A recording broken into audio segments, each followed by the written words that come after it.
একবার এক রাখাল মরুভূমির পাশ দিয়ে যাচ্ছিলেন। তিনি ছিলেন অত্যন্ত সৎ এবং আল্লাহর প্রতি গভীর বিশ্বাসী। সেখানে এক ধনী ব্যক্তি একটি কূপ খনন করে রেখেছিলেন। তৃষ্ণার্থ মানুষ এবং মুসাফিরদের জন্য তিনি সেখানে একটি শর্ত লিখে রেখেছিলেন, যে কেউ এই কূপের জল পান করবে সে অবশ্যই যেন একটি রুটি গরিবদের দান করে। রাখাল গরুর পাল চড়াচ্ছিলেন এবং নিজেও খুব তৃষ্ণার্থ ছিলেন। তিনি কূপের কাছে গিয়ে দেখেন রুটি দান করার জন্য তার কাছে একটিমাত্র রুটিই আছে। রাখাল ভাবলেন, আমি তো নিজেই গরিব, আমার সব সম্পদ বলতে এই এক টুকরো রুটি। যদি এটি দান করি তবে আমি নিজেই না খেয়ে থাকব। কিন্তু পরক্ষণেই তার মনে পড়ল আল্লাহর কথা। তিনি ভাবলেন, আল্লাহর শর্ত পূরণ করাই আমার কর্তব্য।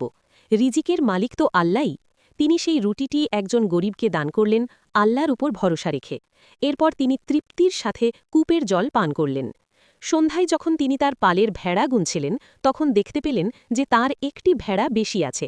ভেড়াটি কোথা থেকে এলো তিনি বুঝতে পারলেন না। পরের দিনও একই ঘটনা ঘটল। এভাবে দেখতে দেখতে প্রতিদিন একটি করে ভেড়া তার পালে বাড়তে লাগল। অল্পদিনের মধ্যেই তিনি ধনী হয়ে গেলেন। পরে রাখাল জানতে পারলেন যে প্রথম দিন তিনি যে গরিবকে রুটি দান করেছিলেন, সেই গরিব আসলে সেই কূপ খননকারী ধনী ব্যক্তিটিই ছিলেন। তিনি ছদ্মবেশে মানুষের বিশ্বাস ও সততা পরীক্ষা করছিলেন।